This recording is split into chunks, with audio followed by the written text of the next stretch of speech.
اعوذ باللہ من الشیطان الرجیم، بسم اللہ الرحمن الرحیم۔ ڈسکور دی ورلڈ کے معزز دوستو، السلام علیکم۔ ناظرین اکرام، مذہب ہر دور میں انسان کی بنیادی ضرورتوں میں سے ایک اہم ضرورت رہا ہے، کیونکہ اسے زندگی گزارنے کے لیے جن رہنما اصولوں کی ضرورت ہوتی ہے وہ اسے مذہب ہی دے سکتا ہے۔ یہی وجہ ہے کہ اگر ماضی سے حال تک کی تاریخ کا جائزہ لیں تو ہر انسان کسی نہ کسی مذہب سے متاثر نظر آتا ہے، جو کسی ایک واحد خدا کا نظریہ پیش کرتا ہے۔ لیکن دوستو، اس کرۂ ارض پر ایک ایسا مذہب بھی اپنا وجود رکھتا ہے جو ایسے دو خداؤں کا قائل ہے جن میں سے ایک تقریباً ہر مذہب میں شیطان کے نام سے موسوم کیا جاتا ہے۔ جی ہاں دوستو، ازدی یا یزیدی نامی یہ گروہ ایک خدا کو ماننے کے ساتھ ساتھ شیطان کی بھی عبادت کرتے ہیں اور اسے ملک طاؤس کے نام سے پکارتے ہیں، اور کہتے ہیں کہ اللہ تعالیٰ نے 7 بڑے فرشتوں کو پیدا کیا تھا جو کہ اس کے سب سے بڑے فرما بردار تھے۔ ان میں سب سے مقرب فرشتہ ملک طاؤس تھا، جس نے زمین پر سب درخت، پودے، جانور اور پرندے بنائے۔ جب اللہ نے آدم علیہ السلام کو پیدا کیا تو 7 فرشتوں کو کہا کہ آدم کو سجدہ کرو۔ سب نے سجدہ کیا، لیکن ملک طاؤس نے غرور میں آ کر آدم کو سجدہ کرنے سے انکار کر دیا، جس پر اللہ تعالیٰ نے طاؤس ملک کو جہنم میں ڈال دیا۔ طاؤس ملک اپنے کیے پر پشیماں ہوا اور اتنا رویا کہ اس کے آنسوؤں نے جہنم کی آگ کو بجھا دیا، اور 700 سال تک مسلسل روتا رہا تو اللہ تعالیٰ نے اسے معاف کر کے دوبارہ اپنا مقرب بنا لیا۔ تب سے طاؤس ملک انسان اور اللہ کے درمیان رابطے کا واحد ذریعہ ہے، اور اسی سبب سے اس مذہب میں شیطان کی پوجا بھی کی جاتی ہے، جس کی بدولت آج جن علاقوں میں ایزدیوں کی آبادی ہے وہاں آس پاس کے عیسائی اور مسلمان ان کو شیطان پرست کہہ کر پکارتے ہیں۔ گویا یہ نام ایزدیوں کو تو پسند نہیں، لیکن یہ ایک حقیقت ہے کہ اس مذہب کا شیطان کے ساتھ بہت گہرا تعلق ہے۔ اسی کے ساتھ اس مذہب کے لوگ خود کو اس قدر خاص گردانتے ہیں کہ ایزدی مذہب کے علاوہ تمام بنی نوع انسانوں کو حقیر جانتے ہیں، کیونکہ وہ یہ عقیدہ رکھتے ہیں کہ حضرت آدم علیہ السلام نے ایک حور کے ساتھ شادی کی،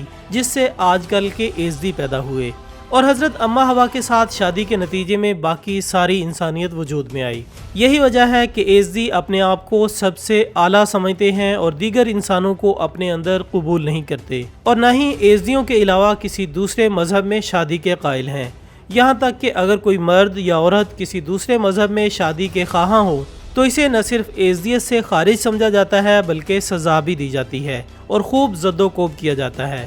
ایسا ہی ایک واقعہ سن 2007 میں اس وقت پیش آیا جب ایک ایزدی لڑکی نے غیر مذہب کے لڑکے کے ساتھ شادی کرنا چاہی۔ تبھی یہ مذہب عالمی سطح پر زیادہ ابھر کر سامنے آیا، کیونکہ اس جرم کی پاداش میں اس لڑکی کے سنسار کرنے کی ویڈیو منظر عام پر آ گئی تھی، جس کا پس منظر تو در حقیقت یہی تھا کہ ایزدی قبائل نے ایک لڑکی کو بری طرح زد و کوب کر کے ہلاک کیا تھا، اور جرم وہی کہ ایک سنی عرب کے ساتھ شادی کرنا چاہتی تھی۔ اب جب دونوں لڑکا لڑکی نے بھاگنے کی کوشش کی تو خاندان کے بڑوں نے لڑکی کو پکڑ لیا اور سر عام چوک پر آدھے گھنٹے کے تشدد کے دوران ہلاک کر ڈالا۔ اسی دوران بہت سے لوگوں نے اس واقعے کی فوٹیج بھی بنائی، لیکن جیسے ہی عالمی میڈیا میں یہ ویڈیو دکھائی گئی تو چونکہ یہ واقعہ عراق کا تھا اور وہ مسلمانوں کا ملک کہلایا جاتا ہے، لہٰذا یہ عمل مسلمانوں کے نام سے پیش کیا گیا، اور یوں اسلام مخالف عناصر نے مسلمانوں کے خلاف اس ویڈیو کو ناجائز طور پر استعمال کیا، جبکہ اس کی وجہ یہی بتائی گئی کہ چونکہ اس مذہب کے بھی کافی طرز عمل مسلمانوں سے ملتے ہیں اور سنسار جیسی سزا بھی اسی مذہب میں دی جاتی ہے،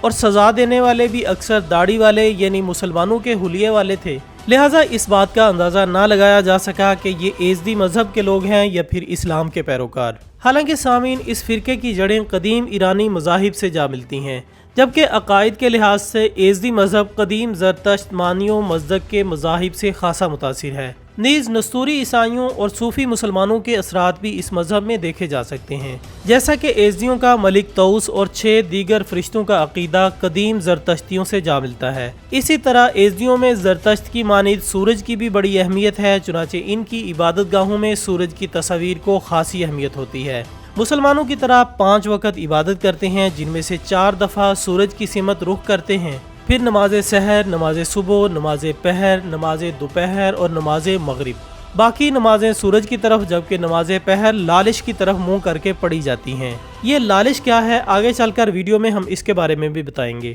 ناظرین، ان کے ہاں 2 مقدس کتابیں ہیں، ایک کتاب سیاہ یعنی دی بلیک بک اور دوسری کتاب جلوہ۔ یہ دونوں کتابیں ان کی مقدس کتابوں میں شمار کی جاتی ہیں۔ ان کے لیے بدھ کا دن مقدس دن ہوتا ہے اور ہفتے کا دن یوم آرام ہوتا ہے، جبکہ دن میں ایک دفعہ یہ لوگ اپنے مرشد شیخ عدی بن مسافر کی قبر کی طرف رخ کرتے ہیں، جو کہ عراقی کردستان کے ایک درے لالش میں واقع ہے۔ استطاعت کی صورت میں اس قبر کی طرف سال میں ایک دفعہ زیارت کرنے کی خاص اہمیت ہے۔ نئی سال میں ایک دفعہ گرمیوں کے مہینوں میں خاص طور پر آتے ہیں، اس مقبرے کی مٹی کو بھی اپنے ساتھ ہر وقت رکھتے ہیں۔ سمانی کتاب الانصاب میں لکھتے ہیں کہ یہ لوگ ایک خاص مٹی کھاتے ہیں جو کہ شیخ عدی بن مسافر کے مقبرے سے حاصل کی جاتی ہے۔ اس مٹی کو آٹے کے ساتھ ملا کر خمیر کرتے ہیں اور تھوڑا تھوڑا کر کے کھاتے رہتے ہیں، اور اس عمل کو برات کہا جاتا ہے۔ 14 اپریل کو یزدی مذہب کے ماننے والے سرسال یعنی نئے سال کا تہوار مناتے ہیں۔ عید اضحیٰ یہ تہوار 14 دسمبر کے بعد آنے والے جمعہ، ہفتہ اور اتوار کو جاری رہتا ہے۔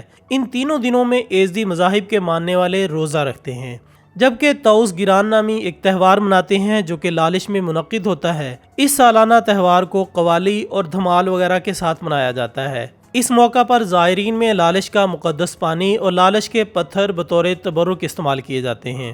واضح رہے دوستو کہ جس کسی بن مسافر کے قبر کی یہ لوگ تعظیم کرتے ہیں وہ یزدی مذہب کا بانی تھا، جس کے بارے میں یزدیوں کا عقیدہ ہے کہ وہ طوس ملک کا دوسرا جنم ہے، اور یہ بھی کہا جاتا ہے کہ در حقیقت ان کو اسلام سے روشناس کرانے والے 5ویں صدی ہجری کے ایک صوفی شیخ عدی بن مسافر ہی تھے، یعنی موجودہ شکل میں یزدی فرقے کی تشکیل شیخ عدی کے دور میں ہوئی۔ اس وقت ان کو یزدی نہیں بلکہ شیخ عدی کی وجہ سے ادویہ کہا جاتا تھا اور یہ ایک صوفی فرقہ تصور کیا جاتا تھا، لیکن بظاہر معلوم ہوتا ہے کہ شیخ عدی کی وفات کے بعد ان کے عقائد میں بتدریج تبدیلی آتی گئی اور سابقہ عقائد کی طرف لوٹ گئے۔ کہا جاتا ہے کہ یزدی مذہب کا سٹرکچر زرتشت کی طرح صوفیزم سے بھی کچھ ملتا جلتا ہے، جس میں شیخ سب سے بڑا مذہبی لیڈر ہوتا ہے، پیر شیخ سے کم درجہ اور مرید ہر عام یزدی ہو سکتا ہے، جبکہ صوفیوں کی طرح ان کے ہاں بھی سماع، ذکر اور پیری مریدی ہوتی ہے۔ علاوہ ازیں ان کے عقائد میں تناسخ یعنی جنم کے قائل لوگ بھی ہیں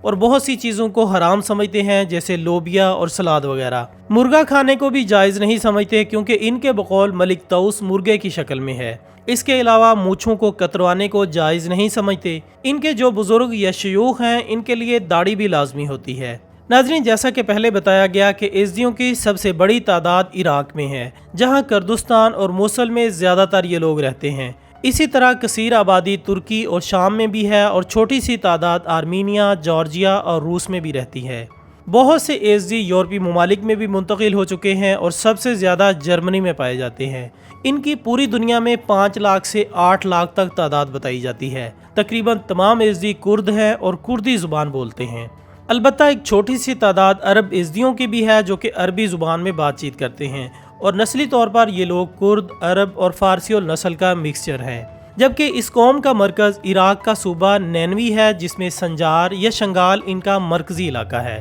اس کے علاوہ یہ لوگ شام، روس، جرمنی، آرمینیا، جارجیا، ہالینڈ اور سویڈن میں بھی قابل ذکر تعداد میں پائے جاتے ہیں، جہاں ان کا اپنا الگ پرچم بھی ہے جو کہ 2 سفید پٹیوں کے درمیان ایک سرخ پٹی اور اس پر سورج کے نشان پر مشتمل ہے، جو اس مذہب کی مسلح افواج پر بطور خاص استعمال کیا جاتا ہے، جو کہ ہر وقت سنجار کی حفاظت پر مامور رہتی ہے۔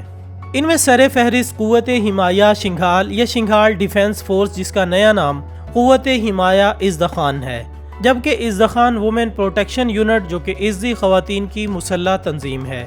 اور کتاب طوس ملک یا پیکاک اینجل بریگیڈ، یہ تمام افواج اس مذہب کی خاص مسلح افواج ہیں، جو کہ بیک وقت نہ صرف اپنی قوم کی حفاظت کرتی ہیں بلکہ ایک مخصوص دہشت گرد تنظیم کے خلاف بھی تیار رہتی ہیں، جنہوں نے اس مذہب کو سن 2014 میں اس وقت جڑ سے اکھاڑ پھینکنے کے لیے ایک مہم جاری کی تھی، جس میں انہوں نے سنجار پر قبضہ کر کے یزدیوں کا قتل عام شروع کر دیا تھا، جس میں بچوں سمیت ہزاروں یزدیوں کو ذبح کر دیا گیا اور ہزاروں یزدی عورتوں کی عصمت دری اور انہیں اغوا و فروخت کر دیا گیا۔ اس کے بعد یہ افواج زیادہ مضبوط ہو گئیں اور ان دہشت گرد تنظیموں کے خلاف اپنی طاقت کو بڑھانے کے وسائل تلاش کرنے لگیں۔